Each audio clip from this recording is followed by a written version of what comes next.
ఈ మొత్తం భూముల అమ్మకము, ఈ మొత్తం భూములు గిరివి పెట్టి 10,000 కోట్లు ఏదైతే దొంగతనంగా తెచ్చిండ్రో, అలా 2 చెరువులు ఉంటే చెరువులను కూడా తాకట్టు పెట్టి తెచ్చిండ్రో, ఈ లుచ్చా పని వెనకాల ఉన్నాడు ఒక బీజేపీ ఎంపీ అని చెప్పిన.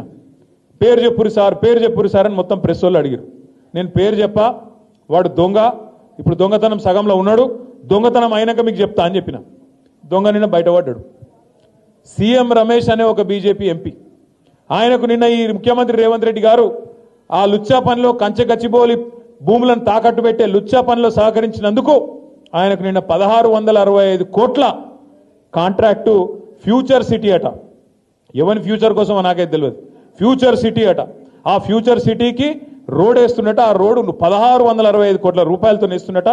దానికోసం బీజేపీ ఎంపీకి కాంగ్రెస్ ముఖ్యమంత్రి గారు మరి అవార్డు చేసిండ్రు, ఆయనకి ఇచ్చిండు కాంట్రాక్ట్. నేను అడుగుతున్నా, ఇది అక్రమ సంబంధం కాదా? కాంగ్రెస్ ప్రభుత్వంలో రాహుల్ గాంధీ గారు కళ్ళు మూసుకున్నావా పండుకున్నావా? 1665 కోట్ల కాంట్రాక్టు ఒక బీజేపీ ఎంపీ, ఆంధ్ర ప్రాంతానికి సంబంధించిన ఎంపీకి వస్తుంటే నువ్వెందుకు స్పందిస్తలేవు? బీజేపీ ఎందుకు స్పందిస్తలేదు?